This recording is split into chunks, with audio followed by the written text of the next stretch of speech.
안녕하세요. 처음 뵙는 성도여러분 반갑습니다. 네, 눈곱 30분 큐티 시간입니다. 네, 고맙습니다. 오늘도 하나님께서 말씀을 통하여서 우리에게 은혜를 주시고 그 말씀으로 우리의 인생을 잘 하나님 나라를 위해 살아가시길 주님의 이름으로 축복드립니다. 네, 오늘 말씀을 함께 볼 텐데요. 오늘 말씀은 역대하 24장 17절부터 27절 말씀입니다. 네, 불안불안했습니다. 여호야다가 주를 이뤄서 이스라엘 백성들을 이끌고 요아스를 왕으로 세운 다음에 요아스를 통해서 성전을 짓게 하고 그 가운데 많은 일들을 해냈습니다. 역대기 안에서 의도적으로 여호야다가 살아있는 그 기간이라는 표현을 많이 썼던 것을 보니까 여호야다 제사장이 죽은 즉시 뭔가가 일이 일어날 것 같다는 생각을 해보았습니다. 그런데 일이 일어났죠. 17절 18절 말씀입니다. 여호야다가 죽은 후에 유다 방백들이 와서 왕에게 절하매 왕이 그들의 말을 듣고 그들의 조상들의 하나님 여호와의 전을 버리고 아세라 목상과 우상을 섬겼으므로 그 죄를 말미암아 진노가 유다와 예루살렘에 임하니라 했습니다. 예. 여러분, 여호와의 전은 요아스가 세워 다시 재건한 곳입니다. 그런데 유다 방백들이 여호야다가 죽자 왕에게 절하매 다시 그 안에 무엇을 하냐면 아세라 목상과 우상들을 섬겼다라고 얘기를 합니다. 예. 왕이 유다 방백들의 말을 들었죠. 사람들의 얘기를 듣고 그 사람들의 지혜의 감복을 받았습니다. 하나님의 영의 영광의 감복을 받아야 되는데 여호와의 전에 있는 모든 하나님의 그 신령한 것들은 다 버리고 사람들의 말을 듣고 다시 허무한 아세라 목상과 우상들을 그 전에 놓게 되었습니다. 그런데 19절에 하나님께서 다시 그들을 찾아가 주십니다.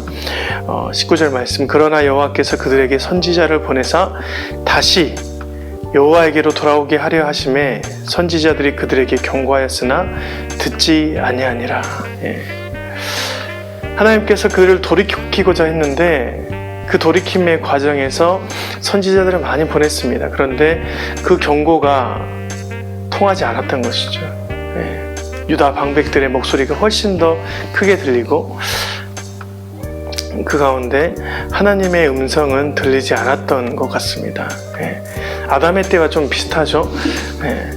아담이 원래는 그 에덴 중앙에 있는 선악과의 열매는 하나님의 목소리가 크게 들렸을 때에는 먹지 않았습니다. 먹을 생각도 안 했죠. 그런데 자신의 안에 죄가 들어가고 유혹이 들어가고 먹음직하다고 생각하니까 하나님의 소리가 들리지 않는 것입니다. 하나님의 소리보다 사단의 소리, 자기 욕심의 소리가 훨씬 더 많이 들렸습니다.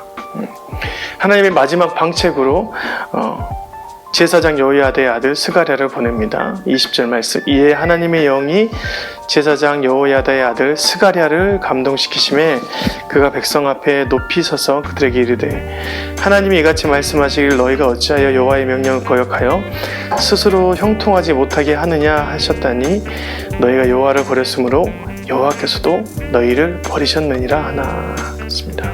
예. 스가랴를 통해서 온 이스라엘 백성들에게 경고하고 그것을 왕에게까지 전하는데 그것이 통하지 않는 과정이 되었습니다. 그러니까 뭐라고 말합니까? 너희가 여호와를 버렸으므로 여호와께서도 너희를 버린다. 버린 죄는 굉장히 큽니다. 예. 하나님이 우리를 버린 것은 실은 굉장한 일인데 더 큰 일은 우리가 하나님을 버렸다는 것이죠. 감히 우리 인간이 하나님을 버릴 수 있겠습니까? 그런데 요아스가 유다 방백들의 유혹에 자신의 죄성에 하나님을 버렸습니다. 그 과정은 어떤 일로 벌어집니까? 스스로 형통하지 못하게 한다. 하나님께서 너희를 버리게 되는 결과가 나아졌다라고 말을 합니다. 오늘 말씀 22절에 보니까 요아스 왕이 이와 같이 스가랴의 아버지 여호야다가 베푼 은혜를 기억하지 아니하고 그의 아들을 죽이니 그가 죽을 때 이르되 여호와는 감찰하시고 신원하여 주옵소서. 중보의 목소리를 높이면서 스가랴가 죽게 됩니다. 하나님의 영이 충만한 자에게 있는 굉장히 큰 은혜이죠.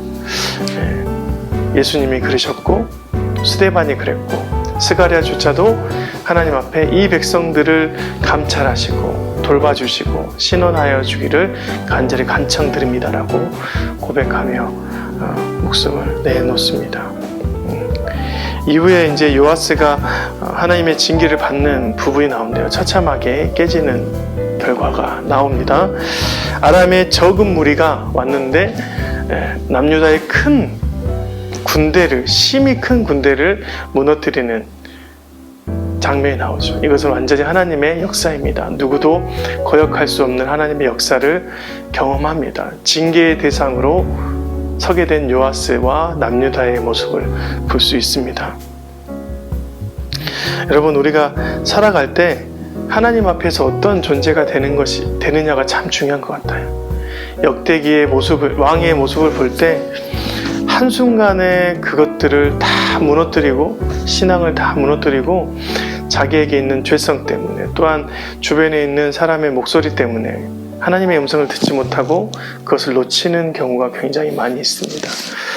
오늘 하루 여러분이 살아갈 때 여러분 안에 하나님의 음성이 더욱더 크게 들려지시길 주님의 이름으로 축복드립니다. 그리고 나서 하나님께서 주시는 그 말씀 가지고 살아가신 여러분이 되고, 혹 여러분 안에 죄악들이 넘쳐난다면 그것들을 하나님 앞에 신원하며 고백하고 그 죄를 털어낼 수 있는 자가 되었으면 좋겠습니다. 하나님께서 경고했죠. 그 경고의 메시지는 실은 돌아오라는 수많은 선지자들의 목소리였죠. 그때 돌아갔으면 실은 이 형통함을 놓치지 않는 백성이 되었을 텐데, 아람의 적은 무리가 심히 큰 군대를 깨부술 정도로 나약한 존재로 만들어버리는 하나님의 권능이 그들에게 임한 것입니다. 여러분, 여러분의 삶이 주님의 보호하심 아래에 있기를 간절히 소망합니다. 그리고 그 아래서 여러분이 주님의 구속 안에, 하나님의 능력 안에, 하나님의 보호하심 안에 오늘도 함께 살아가시는 저와 여러분이 되시길 주님의 이름으로 축복드립니다. 내일도 눈곱 30분 함께 하겠습니다. 고맙습니다. 특별히 오늘 수요일 예배 없습니다. 쉬시고 함께 기도로 집중해 주셨으면 좋겠습니다. 고맙습니다.